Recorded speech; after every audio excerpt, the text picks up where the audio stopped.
ചില പ്രത്യേക സാഹചര്യങ്ങൾ അങ്ങനെയാണ്. ആരും നമ്മുടെ വിഷമങ്ങൾ അറിയാൻ കാണുകയില്ല, ആരും നമുക്ക് വേണ്ടി പ്രാർത്ഥിക്കാൻ കാണുകയില്ല, ആരും നമ്മളുടെ കഷ്ടത അറിയാനോ നമ്മുടെ വിവരങ്ങൾ അറിയാനോ ഒന്ന് ചോദിച്ചറിയാനോ ഒന്നും ആരും അതിനുവേണ്ടി മെനക്കെടാറില്ലാത്തൊരു സമയം ഉണ്ടാകും.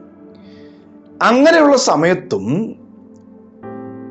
നമ്മളെ ആരും അറിയുന്നില്ലെങ്കിലും ആരും നമ്മളെ പ്രാർത്ഥനയെ സപ്പോർട്ട് ചെയ്യുന്നില്ലെങ്കിലും നമ്മൾ വിശ്വാസത്തോടെ പ്രാർത്ഥിച്ചാൽ, വിശ്വാസത്തോടെ കൈ നീട്ടി യേശുവിനെ തൊട്ടാൽ അവൻ്റെ ശക്തി നമ്മിലേക്ക് പുറപ്പെട്ടു വരും. അതിന് വേറെ ആരും റെക്കമെൻഡ് ചെയ്തില്ലെങ്കിലും നാം അങ്ങോട്ട് കർത്താവിനെ തൊടാൻ തയ്യാറാണെങ്കിൽ കർത്താവ് നമ്മെ സ്പർശിക്കും. ഇന്ന് ശാലോം സന്ദേശത്തിൽ കർത്താവ് ശക്തമായി തരുന്നൊരു ദൂത്, ആരൊക്കെ അകറ്റി നിർത്തിയാലും ആരൊക്കെ മാറ്റി നിർത്തിയാലും ഇനി ആർക്കും നമ്മളെ സഹായിക്കാൻ പറ്റത്തില്ലെങ്കിലും എനിക്കൊരു വിശ്വാസമുണ്ടെങ്കിൽ, നിങ്ങൾക്കൊരു വിശ്വാസമുണ്ടെങ്കിൽ, യേശുവിനെ തൊട്ടാൽ, യേശുവിനെ വിശ്വസിച്ച് പ്രാർത്ഥിച്ചാൽ നിങ്ങളിലേക്ക് വിടുതലിന്റെ ശക്തി വ്യാപരിക്കും. ഹല്ലേലൂയ, ആമേൻ. ലൂക്കോസ് എഴുതിയ സുവിശേഷം 6-ാം അധ്യായം 19-ാം വാക്യം.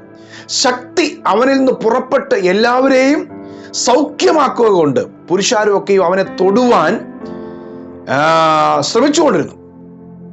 ശക്തി അവനിൽ നിന്ന് പുറപ്പെട്ട് എല്ലാവരെയും സൗഖ്യമാക്കുകയാണ്. യേശുവിൽ നിന്നും ശക്തി പുറപ്പെട്ടു.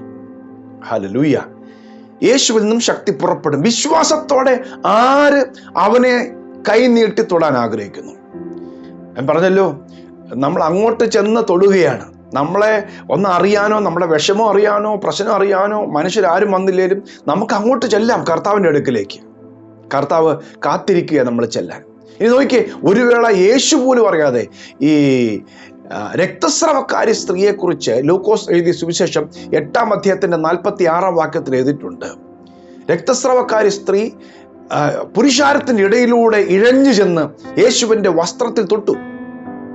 അവളുടെ ഹൃദയത്തിനകത്തൊരു ആഗ്രഹം, യേശുവിന്റെ വസ്ത്രത്തിന്റെ തൊങ്ങല്ലെങ്കിലും തൊട്ടാൽ എനിക്ക് സൗഖ്യം വരും. വളരെ നാളുകൾ ഒരുപാട് വൈദ്യന്മാരെ കൊണ്ട് ചികിത്സ നടത്തിയതാ, ഇതുവരെ സൗഖ്യം ഉണ്ടായിട്ടില്ല. ഒരുപാട് പണം അതിനുവേണ്ടി ചെലവഴിച്ചിട്ടുണ്ട്. ആരോഗ്യം നഷ്ടമായി. ന്യായപ്രമാണമാണെങ്കിൽ ഒട്ടും അവളെ അനുവദിക്കുന്നില്ല. പുറത്തിറങ്ങി നടക്കാൻ അവൾക്ക് പറ്റുക. പുറത്തു പറയാൻ കഴിയാത്തൊരു പ്രശ്നമാണ് അവളുടെ വിഷയം. ഒരു 3 കാര്യങ്ങൾ ശ്രദ്ധിക്കണം. ആ രക്തസ്രവക്കാരി സ്ത്രീ കടന്നുപോയ പ്രശ്നം, അവളുടെ പ്രശ്നം ബ്ലീഡിംഗ് ആണ്. അത് പുറത്തു പറയാനാ മറ്റുള്ളവരോട് പറയാൻ പറ്റുമോ? രണ്ടാമത്തത്, മറ്റുള്ളവർ പരിഹസിക്കുന്ന ഒരു വിഷയം. അങ്ങനെയുള്ളൊരു പ്രശ്നത്തിൽ ഇനി മറ്റുള്ളവർ കൂടുതൽ നമ്മളെ അകറ്റി നിർത്തുന്ന ഒരു പ്രശ്നം കൂടിയാണ്. മറ്റുള്ളവരെ അകറ്റി നിർത്തുന്നത്. അപ്പൊ ഇത്തരത്തിലുള്ള പ്രശ്നത്തിൽ ആരാ കൈകാര്യം ചെയ്യുന്നേ? ഇനി ഈ സ്ത്രീ ഇങ്ങനെയുള്ള അശുദ്ധിയിലാണ് സ്ത്രീ ഇരിക്കുന്നതാണ് വചനം പറയുന്നത്. അങ്ങനെയുള്ള ഒരാൾ, ശുദ്ധിയുള്ള ഒരാളെ തൊട്ടാൽ അവർ അശുദ്ധരായിത്തീരും. ചുരുക്കം പറഞ്ഞാൽ വളരെ സാമൂഹിക അകലം പാലിച്ച് ഒറ്റപ്പെട്ട മുറിയിൽ എവിടെയെങ്കിലും ജീവിക്കേണ്ട ഒരുവൾ, അവൾ തീരുമാനിച്ചു, എന്തായാലും ഞാൻ ഇറങ്ങിച്ചെല്ലും, ദൈവപുത്രന്റെ വസ്ത്രത്തിന്റെ അറ്റത്തെങ്കിലും തൊടും, എൻ്റെ മേൽ കർത്താവ് ഒരു സൗഖ്യം അയക്കും. അവളുടെ വിശ്വാസം ഭയങ്കരമായിരുന്നു. ശക്തി യേശുവിൽ നിന്ന് പുറപ്പെടുമെന്ന് വിശ്വസിച്ച് പുരുഷാരത്തിന്റെ ഇടയിലൂടെ അവളുടെ രോഗം മറ്റുള്ളവരെ അറിയിക്കാതെ ഇഴഞ്ഞു നീങ്ങിച്ചെന്ന് യേശുവിന്റെ വസ്ത്രത്തിന്റെ അറ്റത്തോട്ടു. അത്ഭുതകരമായി യേശുവിൽ നിന്നും ശക്തി പുറപ്പെട്ടു. പുരുഷാരം ഇടിച്ചും തള്ളിയും നിൽക്കുന്ന സമയത്ത് യേശു ചോദിക്കുകയാണ്, എന്നെ തൊട്ടതാർ? ആളുകൾ ചോദിക്കുന്നു, ഇത്ര ആളുകൾ തിങ്ങി നിൽക്കുമ്പോൾ നിന്നെ തൊട്ടത് ആരെന്ന് ചോദിക്കുന്നതിന് എന്ത്? അല്ല, യേശു പറഞ്ഞു, എങ്കിൽ നിന്ന് ശക്തി പുറപ്പെട്ടു. ലൂക്കോസ് 8:46 എഴുതിയിരിക്കുന്നു, യേശുവോ, ഒരാൾ എന്നെ തൊട്ടു, എങ്കിൽ നിന്നും ശക്തി പുറപ്പെട്ടത് ഞാൻ അറിഞ്ഞു എന്ന് പറഞ്ഞു. ഇന്ന് നിങ്ങൾ വിശ്വാസത്തോടെ, നിങ്ങളായിരിക്കുന്ന ഏത് പ്രശ്നത്തിലാണെങ്കിലും ഏത് പ്രതികൂലത്തിലാണെങ്കിലും നിങ്ങൾ വിശ്വാസത്തോടെ യേശുവേ എന്നെ സൗഖ്യമാക്കണമേ, എന്നെ വിടുവിക്കണമേ എന്ന് നിങ്ങൾ പറഞ്ഞാൽ യേശുവിൽ നിന്നും ശക്തി പുറപ്പെടും. വിശ്വാസത്തോടെ ആര് യേശുവിനെ തൊടാൻ ആഗ്രഹിക്കുന്നു അവരിലേക്ക് ശക്തി പുറപ്പെടും. ഹല്ലേലൂയ, ആമേൻ. വിശ്വാസം എന്ന് പറഞ്ഞാൽ എന്താണെന്നറിയാമോ? എന്തോ പറയുന്നേ, ദൈവത്തിന്റെ ശക്തി നമ്മുടെ ബലഹീനതയിലേക്ക് പതിപ്പിക്കാനുള്ള ചാലകമാണ് വിശ്വാസം.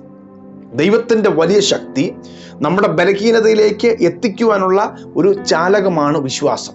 നാം വിശ്വസിച്ചാൽ ദൈവശക്തി വ്യാപരിക്കും. അത് നമ്മുടെ ബലഹീനതയെ സ്പർശിക്കും, അവിടെ സൗഖ്യമുണ്ടാകും. ആമേൻ. ശക്തി കർത്താവിൽ നിന്ന് പുറപ്പെട്ട് എല്ലാവരെയും സൗഖ്യമാക്കും. നിങ്ങളെ വിടുവിക്കുവാൻ ദൈവത്തിന്റെ പുത്രന് ശക്തിയും അധികാരമുണ്ടെന്ന് നിങ്ങൾക്ക് വിശ്വാസമുണ്ടെങ്കിൽ നിങ്ങൾക്ക് കൈ നീട്ടി തൊടാം. കർത്താവ് സൗഖ്യമാക്കും. ഹല്ലേലൂയ.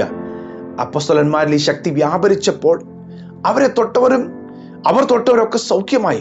പത്രോസിന്റെ മേൽ ശക്തി വ്യാപരിച്ചതിനെ കുറിച്ച് അപ്പോസ്തലപ്രവൃത്തി 5:15 എഴുതിയിട്ടുണ്ട്.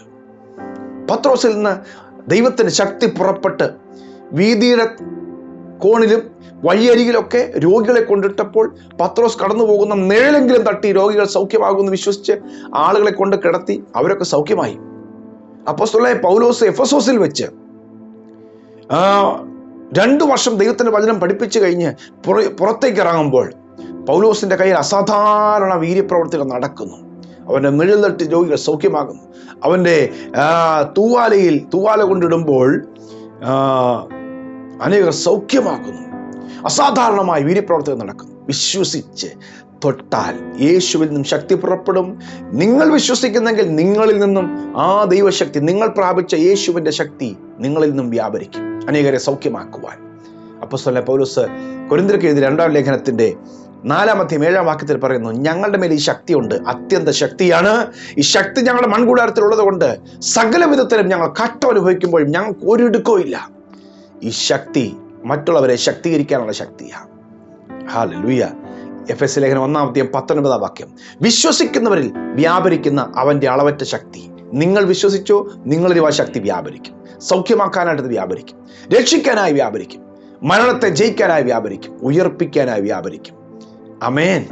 ഈ ശക്തി യേശുവിൽ ഉണ്ട്. യേശുവിനെ വിശ്വാസത്തോടെ തൊട്ടാൽ നിങ്ങളിലേക്കും ശക്തി വ്യാപരിക്കും. കർത്താവ് നിങ്ങളെ ഇന്ന് തൊട്ട് നിങ്ങളൊന്ന് വിശ്വാസത്തോടെ കൈ നീട്ടിക്കോ. കർത്താവിന്റെ ശക്തി നിങ്ങളുടെ മേലൊന്ന് വരാൻ പോകുകയാണ്.